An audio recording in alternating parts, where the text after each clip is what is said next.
ശ്രീനാരായണ ഗുരുദേവ തൃപ്പാദങ്ങളിൽ എൻ്റെ സാഷ്ടാംഗ പ്രണാമം. ശ്രീ മങ്ങാട് ബാലേന്ദ്രൻ സാറിൻ്റെ ഗുരുദേവ കഥാസാഗരം ഭാഗം 134 ഒന്നായ മാമതി. ഭാഗം 134 ഒന്നായ മാമതി ഇവിടെ ആരംഭിക്കുന്നു. 1084 അതായത് 1908 ചിങ്ങം 26-ാം തീയതി ചതയം നക്ഷത്രമായിരുന്നു. അന്നായിരുന്നു ഗുരുദേവൻ്റെ 53-ാം തിരുനാൾ. ധാരാളം ഭക്തജനങ്ങൾ അന്ന് ശിവഗിരിയിലെത്തുകയുണ്ടായി. അവരെല്ലാം സമയവും സന്ദർഭവും നോക്കി ഗുരുവിനെ ദർശിച്ച് പുണ്യം നുകർന്നു. അന്നവിടെ SNDP യോഗം നേതാക്കന്മാരുടെയും സന്യാസി ശിഷ്യന്മാരുടെയും മേൽനോട്ടത്തിൽ ഭക്തജനങ്ങളുടെ ഒരു യോഗം ചേർന്നിരുന്നു. ആ യോഗത്തിൽ കുമാരനാശാനും ഡോക്ടർ പൽപ്പുവും ചൈതന്യസ്വാമിയും ആലുംമൂട്ടിൽ ഗോവിന്ദദാസും ഗുരുവിൻ്റെ സഹപാഠിയായിരുന്ന ഉടയാൻകുഴി കൊച്ചുരാമൻ വൈദ്യരുടെ അനന്തരവൻ ഗോവിന്ദൻ ജഡ്ജിയുടെ മരുമകനും അന്ന് ഇംഗ്ലണ്ടിൽ നിന്നും എഞ്ചിനീയറിംഗ് പഠിച്ചു വന്നയാളുമായിരുന്ന KP ആശാനും ഒക്കെ ഗുരുദേവൻ ശിവഗിരിയിൽ നിർമ്മിക്കാൻ ഉദ്ദേശിക്കുന്ന ക്ഷേത്രത്തെപ്പറ്റി സംസാരിക്കുകയുണ്ടായി. നീലവർണ്ണ ചില്ലുകളോടുകൂടിയുള്ള ജനാലകളും മുൻവശവും പിൻവശവും നേർക്കുനേരായുള്ള വാതിലുകളും വിശാലമായ ഗർഭഗൃഹവും അഷ്ടകോണാകൃതിയിൽ നിർമ്മിക്കുന്ന ക്ഷേത്രത്തിനുണ്ടായിരിക്കണമെന്നതായിരുന്നു ഗുരുദേവൻ്റെ കൽപ്പന.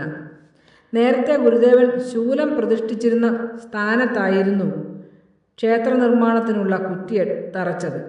അപ്പോഴാണ് ആ ശൂലം ശാരദാ പ്രതിഷ്ഠയുടെ ഷഡാധാര പ്രതിഷ്ഠയായിരുന്നുവെന്ന കാര്യം ഭക്തജനങ്ങൾക്ക് മനസ്സിലായത്. ശാരദാ മഠത്തിന് കുറ്റി തറച്ച ശേഷം ഗുരുദേവൻ വളരെ നേരം അവിടെ ഏകാന്തതയിൽ മുഴുകിയും ധ്യാനത്തിൽ ലയിച്ചും വന്നിരുന്നു.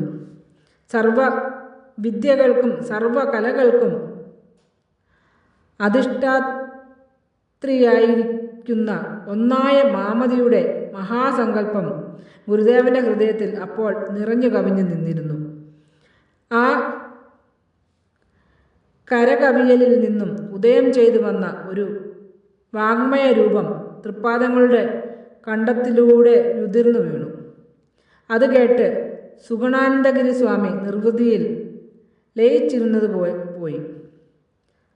സംഗീതസ്വാമികളെന്ന് പ്രസിദ്ധനായി തീർന്നിരുന്ന അദ്ദേഹം അപ്പോൾ തന്നെ ഒരു പൂങ്കുല പോലെ മനസ്സിൽ മായാതെ നിന്ന ആ 9 പദ്യങ്ങൾ ഒരു കടലാസിലേക്ക് വേഗം പകർത്തി എഴുതി.